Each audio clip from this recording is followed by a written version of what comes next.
Lille, c'est quoi le moment dans ta vie où tu t'es dit j'en ai marre? Le moment dans ma vie où je me suis dit j'en ai marre. Enfin, j'ai l'impression que qu'il n'y a pas eu un seul moment dans ma vie où je me suis dit j'en ai marre. Mais je pense qu'il y a eu un tournant très particulier entre 2016 et 2017, qui est vraiment le moment où je me suis dit en fait je suis pas une fille et il faut que j'arrête.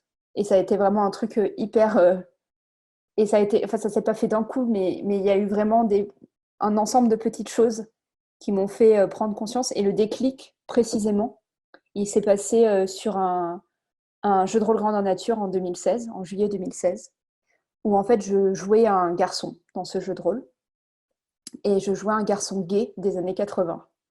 Et du coup, j'ai joué ce personnage pendant 5 jours, et à la fin, tu sais, en fait, il y a des binders qui permettent d'aplatir les seins. Et je l'avais porté pendant 5 jours, donc c'est quand même, physiquement, c'est quand même quelque chose. Voilà, pour les personnes qui en ont déjà porté, je pense qu'elles savent. Et ben, au 5e jour, j'étais incapable de l'enlever. Incapable.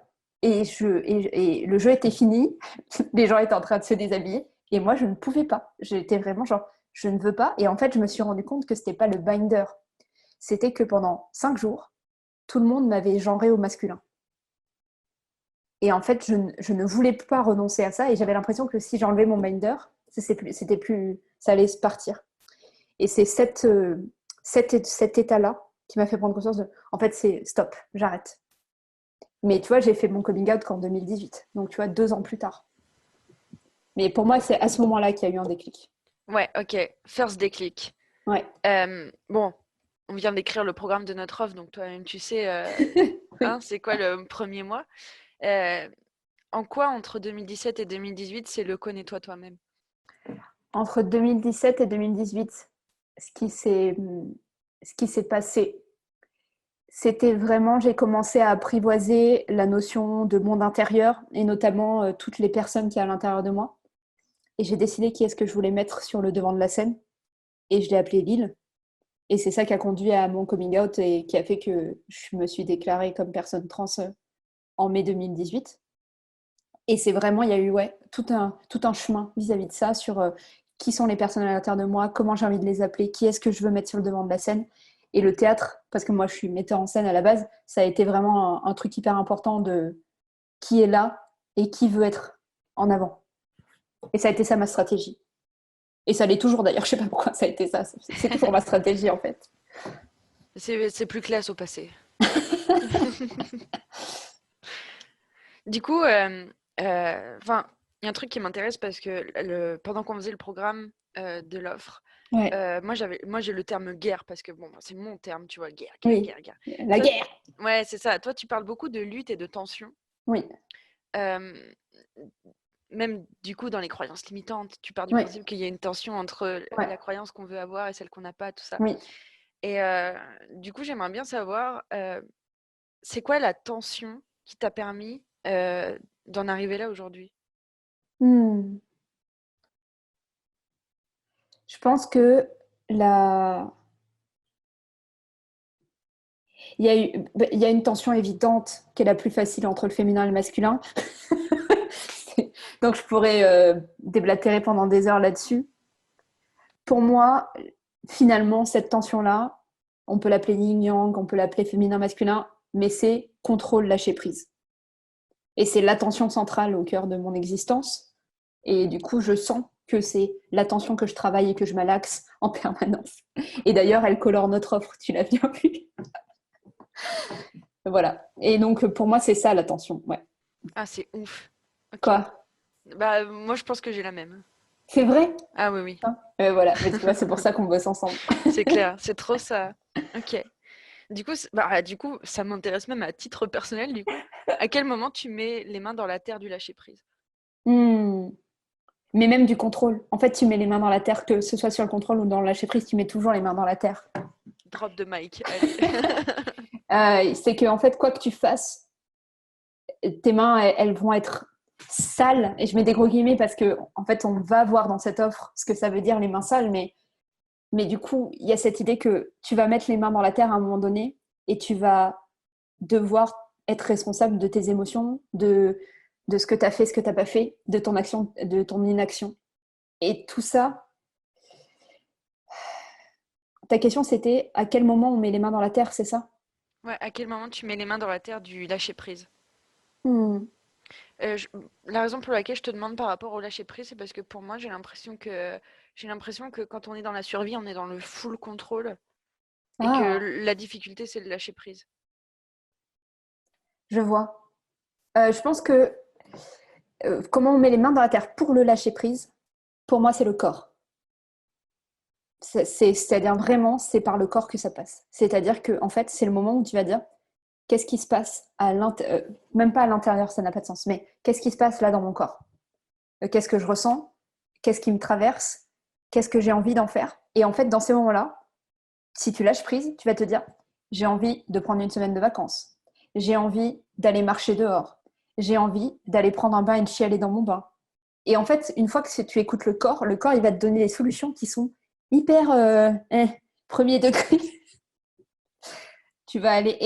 Et du coup, le problème, c'est que si tu l'as pas écouté et qu'il te remonte à toi, bah, du coup, il va te faire n'importe quoi de type manger trop, des trucs dans l'excès. Mais en fait, si tu l'écoutes au moment où tu te dis, allez, stop, je mets les mains dans la terre, je lâcher prise, il va peut-être te faire danser 1 heure. Moi, ce matin, j'ai dansé 1 heure. Ben, c'est ça pour moi. C'est genre, allez, en fait, là, j'en ai marre du mental, je danse 1 heure, stop. C'est ouf. Enfin, je suis trop fan de toi, c'est un truc de malade. Ok, ok. Et Oui, attends, et quand même, je voulais dire que c'est quand on a dansé 1 heure que quelque chose va apparaître. Et c'est ça qui est très particulier, c'est que tant qu'on n'a pas dansé 1 heure, c'est inaccessible ce qui se passe à la fin.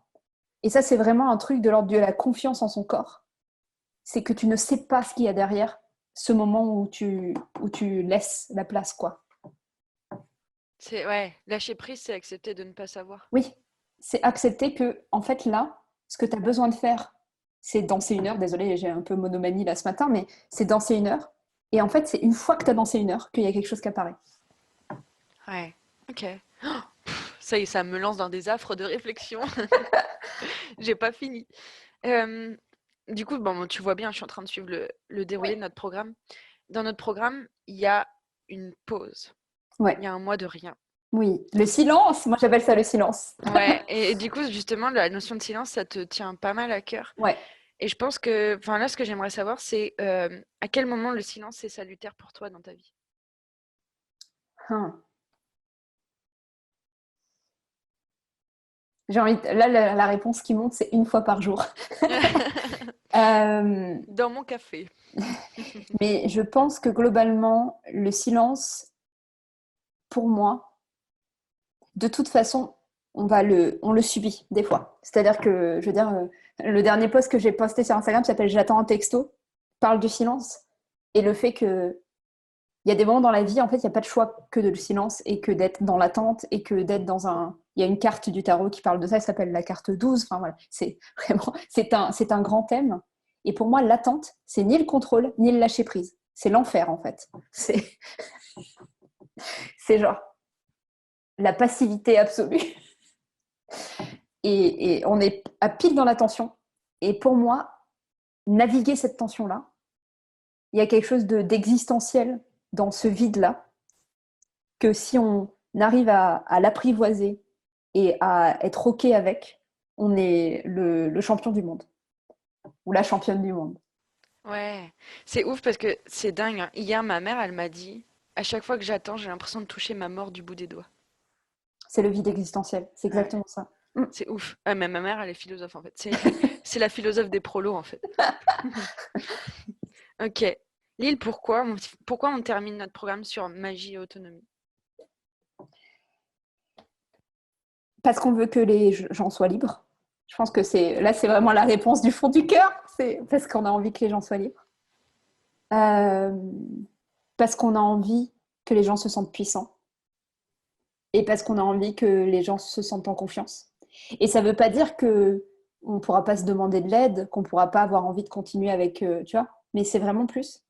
On veut qu'ils aient envie et pas besoin. Et pour moi, il y a un truc on passe du besoin à l'envie dans ce qu'on propose et dans ce qu'on va proposer, qui est salutaire en fait. ça y est, je me fais suffisamment confiance pour ne plus être dans le besoin. Et donc, je suis dans l'envie. C'est ouf. Ça te va? À quel point tu te sens libre et puissant aujourd'hui? Franchement, il y a encore des tout petits endroits de ma vie où c'est pas le cas. Parce qu'on n'a jamais fini de grandir, tu vois ce que je veux dire? Mais si je compare la personne que j'étais il y a 5 ans à la personne que je suis aujourd'hui, mais c'est juste, c'est le jour et la nuit, quoi, littéralement. Voilà. Donc, Ok. oui, oui, clairement.